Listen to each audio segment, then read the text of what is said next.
I'm 42 years old and work for a company. I divorced my husband 2 years ago, and now I live with my daughter near my parents' house. My daughter is currently a 16-year-old sophomore in high school. My husband was also my childhood friend, and his family's home is just around the corner. Despite our divorce, we still live in the same city because he has taken over the family business. At first, I didn't want to see his face, so I considered moving away from the city. However, because of my daughter's school district, I decided to buy a flat within the city. The reason for the divorce was my husband's immorality. Since the beginning of our marriage, we were both employed. We cooperated and shared household chores. Daughter has been in daycare since she was 3 months old. Husband took over his family's ironworks business, but the company was struggling and he wasn't receiving a decent salary. We tried to negotiate with my in-laws several times, but their stand was always, "We can't give more because the company's performance is so bad." Even so, we as a family had to make ends meet, so we considered the possibility of husband changing jobs. However, husband was like, "I can't refuse if my parents ask for help," and he never actually took action. Half a year before the divorce, when my daughter started middle school, I was entrusted with a new project at work. I had opportunities to join projects before, but I repeatedly declined because our child was still young.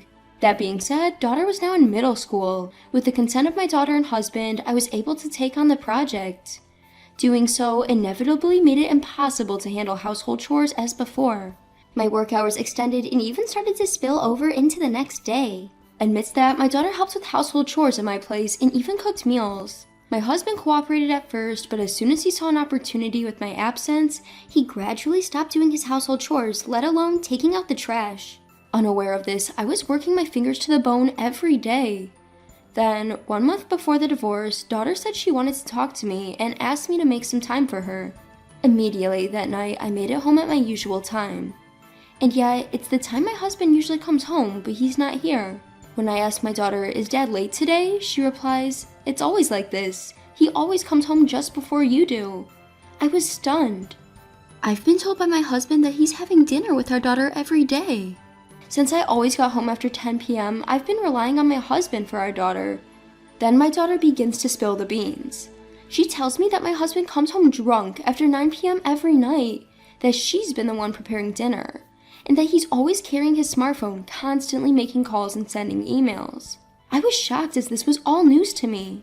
What I couldn't forgive was causing such anxiety to our daughter during her sensitive years in middle school. I apologized to my daughter for not noticing this sooner, and I told her to leave it all to me from now on. Now, how do I bring this up with my husband? Plus, I need to gather evidence. Just like solving work troubles, one issue after another comes to mind. My daughter is eager to gather evidence, telling me, "Mom, get a divorce quickly. It would be better without such a dad." My husband, who made our daughter feel this way, is now my enemy. I promptly install a tablet with GPS enabled in my husband's car. I will continue as usual until the evidence for divorce is perfectly in place. A few days later, my husband went out saying he had to work on his day off. The GPS is working wonderfully. My husband's car heads in the opposite direction from his office and stops in front of a stylish cafe. I immediately headed to the cafe and successfully acquired the evidence photos. I also managed to capture perfect evidence photos along the expected route. That night, my husband came home in his work clothes and I confronted him with the photos. My husband turned pale and was speechless.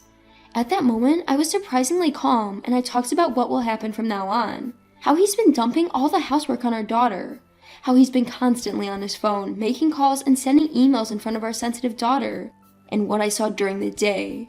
My husband apologized tearfully, but I didn't have the heart to forgive him. We then put our signatures on the pre-prepared divorce papers, agreeing to discuss the matter with our respective families the next day.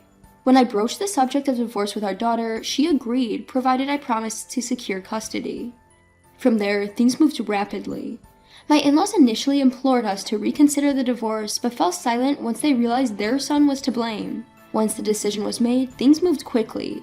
My parents said come home, but my daughter expressed her desire to live just with me and even offered to help around the house, so we began looking for a new place together. We were excited about finding somewhere stylish and close to her middle school. We then found an incredibly stylish renovated flat. Both of us agreed it was the one.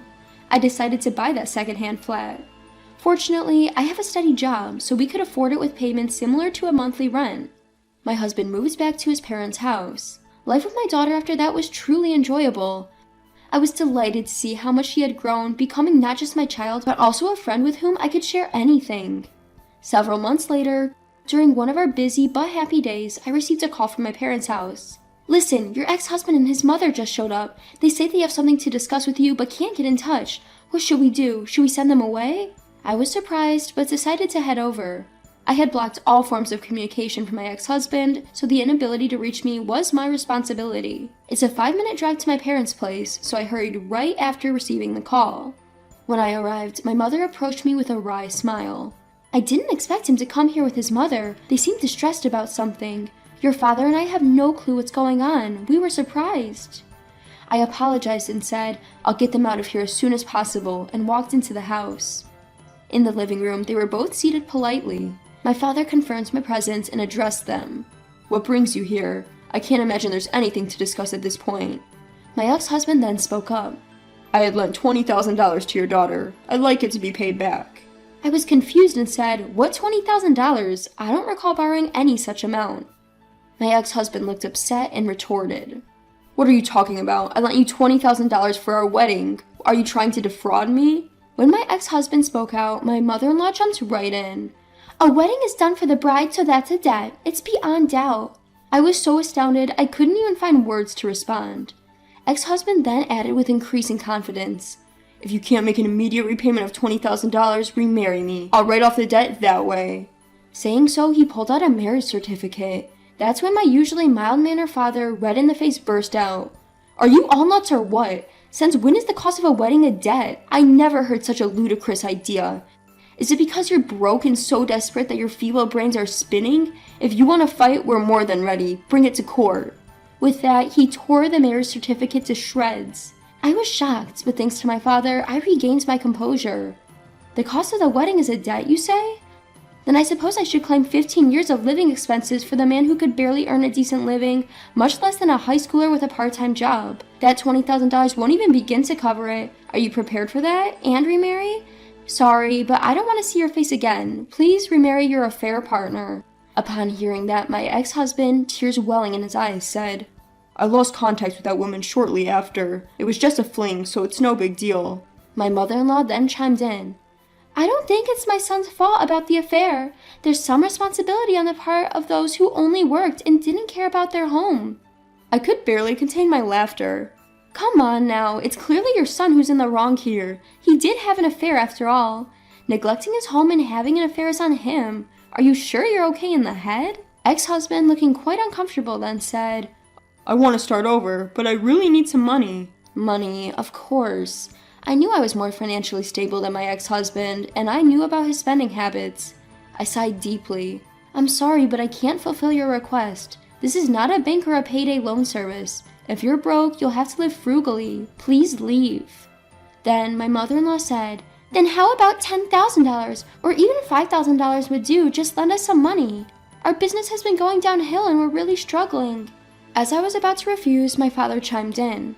"Hey honey, could you pack up some leftovers for 3 people? He asked my mother. With a warm smile, she gladly got to work. My father continued, "The best we can do for you is this. We've always taught our daughter to help those in need. But that doesn't mean we expect her to become a puppet to their whims. It means offering genuine help. We believe Jane has grown into a strong, responsible adult. Please take home a meal made with pride by my lovely wife today. And from this day forward, please stay out of our family's life." With that, he opened the front door, ushering them out. My ex-husband and mother-in-law took the packaged dinner my mother prepared and quickly left. Once they were gone, my parents and I exchanged glances. I couldn't help but laugh and say, "What was that? It was so absurd I can't believe it. It felt like we stepped into a TV drama or something." My father responded, "Well, it was definitely more entertaining than a lousy drama. But I'm really proud of you, Jane. You've grown so strong." My mother also chimed in, "You really have grown strong. I'm surprised and proud." And what a sight that was. "I put all the dinner in their take-home boxes. What are we gonna do now?" she said with a laugh. I suggested, "Let's go out for dinner, all of us together. I'll pick up my daughter and I'll treat you guys as an apology for causing trouble. I don't want to owe anything to anyone." My parents were delighted with the idea. Of course, our dinner conversation was dominated by the day's events. Word got around later that my ex-husband's metal workshop had gone bankrupt. Having only ever worked there, he started another job but couldn't last long due to frequent absences. The place where my ex-husband's family home used to be had also turned into an empty lot. As for me, my life continues to be busy as usual. My daughter is growing up to be a well-behaved girl and hasn't hit her rebellious phase yet. I use my ex as a negative example and hope she will marry a wonderful partner when the time comes.